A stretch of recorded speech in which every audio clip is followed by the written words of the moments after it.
Hello, నమస్తే. మీకు మీ కుటుంబ సభ్యులందరికీ ఉగాది పండుగ శుభాకాంక్షలు. సో ఈ నూతన సంవత్సరంలో అడుగు పెడుతున్న సందర్భంగా మీతో ఒక నూతనమైన కాంగ్రెస్ తెలంగాణ గవర్నమెంట్ది ఒక స్కామ్ అనేది మాట్లాడదామని చెప్పేసి ఈ వీడియో తీస్తున్నాను. సో రాజీవ్ యువ వికాసం అనే స్కీమ్ గురించి. సో 6,000 crore బడ్జెట్తో లాంచ్ చేశారు. ప్రతి మండలానికి 4,000 to 5,000 అన్ఎంప్లాయిడ్ యూత్కి సబ్సిడీ బేస్డ్ లోన్స్ శాంక్షన్ చేస్తామని చెప్పేసి. సో నేను ఈ OBMMS లాగిన్ అయ్యాను ఈ వెబ్సైట్లో. So online beneficiary management and monitoring system. So దీంట్లోకి వెళ్ళి చూస్తే అక్కడ మ్యాండేటరీగా మీరు రేషన్ కార్డ్ అనేది పెట్టాలి.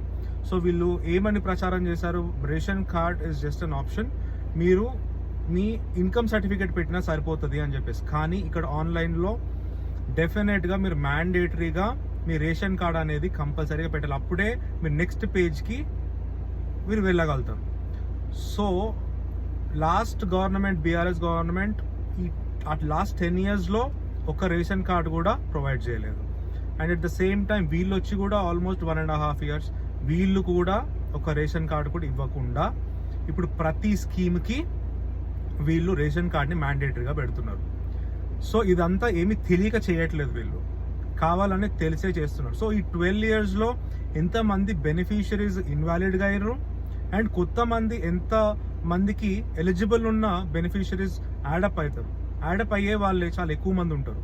సో ఆ తగ్గిన బెనిఫిషరీస్కే ఇచ్చి మేము అందరికీ ఫుల్ఫిల్ చేస్తున్నాము అని చెప్పి చెప్పుకొని తిరుగుతున్నారు.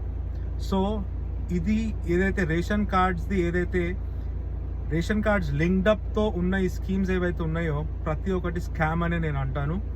సో ఈ విషయం వాళ్ళు తెలిసే చేస్తున్నారు.